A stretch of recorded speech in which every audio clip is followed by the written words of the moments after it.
Happy Friday, folks. In today's show, we're going to be talking about the latest Detroit Lions news and rumors. We're just going to go over everything that's covering the Lions. Predominantly, obviously, it's the NFL draft in today's articles that we're going to be going over. There's multiple articles. There's talking about trading up scenarios, talking about situational players, talking about players whom the Lions may covet. Get into all of that right now. But before we do, could do me a big favor and smash that like button. If we get to 300 likes in this video, that would be successful. Chat Sports is always trying to get me to get past 300. So if you could do that, that would be sound for sure.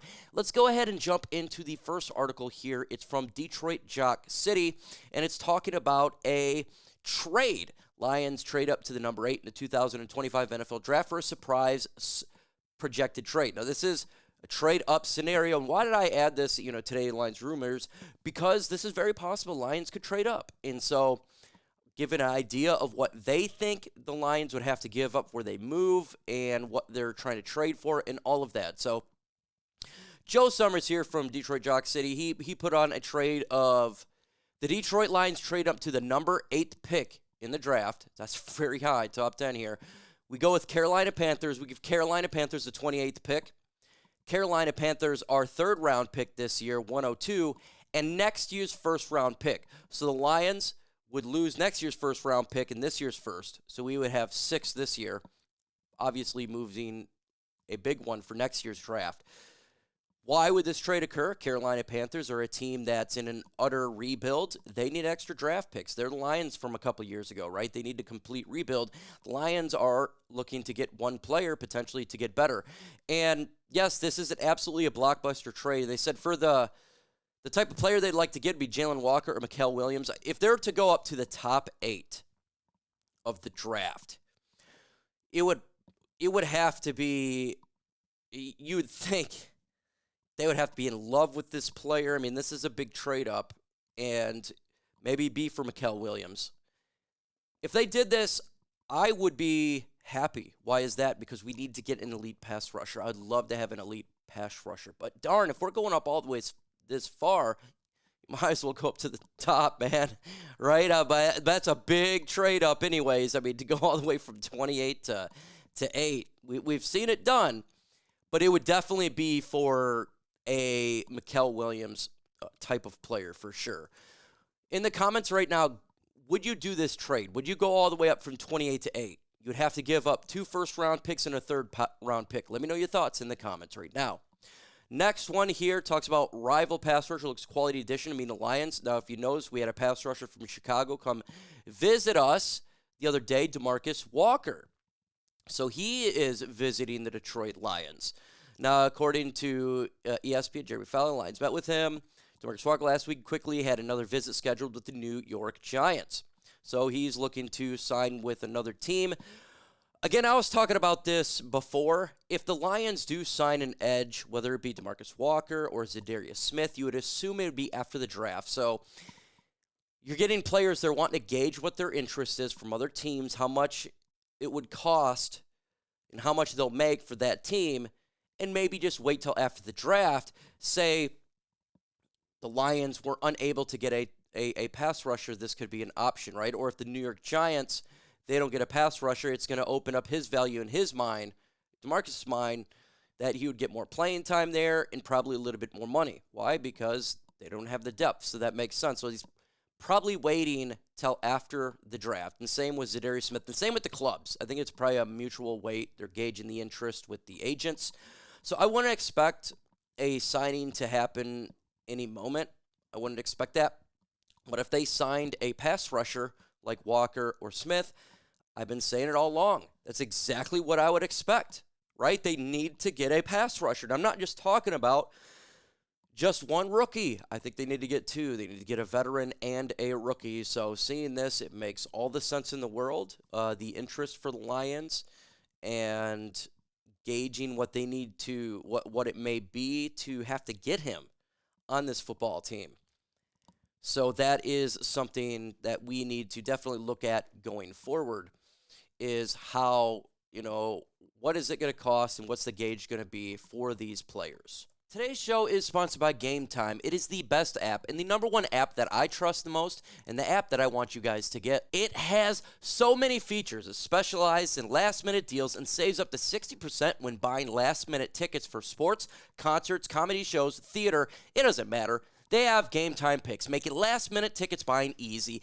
Easier than ever, and quickly highlighting the best seats in the stadium. And there's so many events going on right now, whether it's concerts, MLB, hockey, NBA. There's a lot going on. And the best part of Game Time is that you can see the price of your tickets up front. And when you do all the pricing, it's right there. You're not getting surprise hidden fees at checkout. They also have the lowest prices guaranteed. And if you find a ticket that is cheaper on a different app or service in the exact same seat, same row, same everything, Game Time will credit you 110% of the difference. Go see the Tigers. Go see the Red Wings. Go see the Pistons. This summer, Kendrick Lamar, go see them in Detroit. So get started and take the guesswork out of buying tickets with Game Time today. Download the Game Time app, plug in Chat Sports, and you're going to get $20 off your very first purchase. Terms do to apply. You got to create an account. You got to have an email to save that money. Again, go to the redeem code section, plug in Chat Sports, CHATSPORTS, to receive $20 off your very first purchase. So download Game Time today. Last minute tickets and lowest prices guaranteed. All right, we're going to check out another article here. This one's not about the NFL draft, not really even about free agency, but it's an interesting one that came up, and I never really gave it a lot of thought until I seen this. But in this article, it talks about one player that potentially could be a cut candidate for the Detroit Lions, talking about Brock Wright. Now, we've talked about Graham Glasgow as potentially being a cut candidate. So in the comments right now, do you think that – name one player that's going to be cut that could be surprised. It could be Graham, it could be anybody. Just in the comments right now, just name a player. Can't wait to see you guys think of this one. But I never thought about Brock Wright. He signed that one deal that he did last year, right? San Francisco was trying to get him. The Lions actually matched the offer, and he came back. Now, what I like about Brock Wright is he's not a tight end that you're going to see with all the stats. He's the guy that's put his note in the dirt, right? He's going to help run block. He's going to help block. He's the grimy, the Dan Campbell type of tight end, right? He's not going to get all the touches. But even though, so look, Jared Goff throws him touches, got a couple touchdowns. He's been a good tight end for the Lions since we got him as an undrafted free agent years ago. He's been a quality addition. Now, the only way that I could potentially see a Brock Wright being cut is if the Lions did draft a tight end in this year's draft, and it was supplant a Brock Wright. Now, remember, right now we got, I think, 4 tight ends on the roster. We picked one up, free agency, Brock Wright, Shane Zylstra as well, and obviously Sam Laporta is not being touched.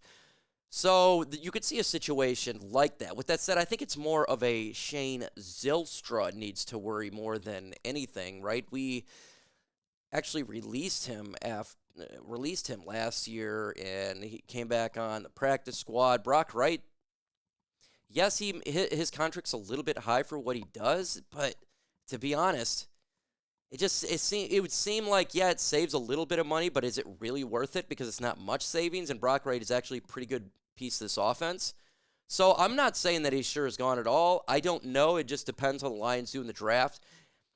I'm going to say right now, I don't think he gets cut. I'll go with the opposite view. I think that he stays in Detroit, but it's possible, and I'm not going to call this guy out and say that it's something that will happen, but it's possible. We don't know how the draft is going to go.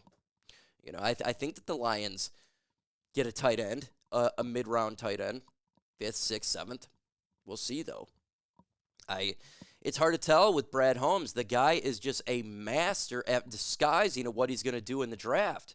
He really is. You don't hear a lot of rumors coming out of Allen Park. It's simply that you just see who visits, and that's what pretty much you got to go with. There's no legit rumors that's coming out because Brad Holmes and Dan Campbell and this staff, they keep it on lock, and it's good to see. All right, mock draft roundups. We love mock draft roundups, see what the experts are thinking about the Detroit Lions. Derek Harmon, USA Today. Man, I tell you what, it wouldn't shock me if the Lions went DT there. You know, if they're wanting to get another interior guy, wouldn't shock me. I don't believe they'll go that route, but it wouldn't shock me. Again, I think it's going to be more pass rush or edge on offensive line. But Derek Harmon is 100% in the mix on the defensive line. You know, the Lions love to get the trenches. That's a guaranteed thing. Broderick Martin, Aleem McNeil, Levi Muzarike, Aidan Hutchinson. These are all defensive line guys. So they Joshua Pascal. The list can go on. So it's very possible. I'd still go with edge instead of interior. We have outside linebacker, edge rusher, Donovan Eziraku. I destroyed his name. This one, I think, is the if the Lions were to stay at 28, this would be, in my opinion, this is probably a very good possibility for the pick right here. This is generally where he's supposed to be at, and he's on the list 100%. The Ringer thinks James Pierce. Now, I think James Pierce is part of that. You've seen my video a couple days ago, but I think it's less likelier now. I think he'll get this. If the Lions were to get Pierce, I think you'd have to potentially trade up a couple picks. You have to go up maybe 2 or 3 spots. If they were to stay there, I think he potentially could be gone, even maybe by the Baltimore Ravens. In the comments, let me know, who would you draft with the 28th pick? We got Mike Green. NFL Network's got Mike Green. After the off-the-field issues, I would say the Lions are not going to attack him, even though he's got a lot of sacks in college, 17 plus. But do you feel like the Lions are going to be taking on that type of player? I don't think that Brad Holmes is going to do that. And Kelvin Banks Jr. from The Athletic going offensive line. It's possible, but I think in putting Banks there, I'd probably put Booker or Gray Zabel ahead of him. Let's get into the next one here. It says Lions make a bombshell deal with Eagles in an all-trade SI mock draft. I haven't even seen this one. So right now, here we go. So the Eagles got the 28th pick. I have not even seen this article. It says Brad Holmes, pick up the phone call. The Lions get the 32nd pick, the 134th pick, and the 161. So the Lions are picking up some extra players in this year's draft. Alabama offensive Tyler Booker. Yep. So they're going Tyler Booker right there. You could see a situation, and it just talks about the replacement to Kevin Zeitler. Yeah, he's on the target. Literally 100% that's the case. We already know that. Christian Mahogany, he's going to be probably a starter for this year, but we don't know what's going on with Graham Glasgow, so it makes sense if they wanted to go that route. Look, the Lions could do these type of trades, and I think that now talking about draft day trades is something that is not just it's going to happen. We just don't know in what rounds. It doesn't necessarily mean they're going to do the first round, but they're going to trade in this year's draft. So talking about trades in the draft is actually something that's relevant. Folks, give me your thoughts in the comments. With that said, adios.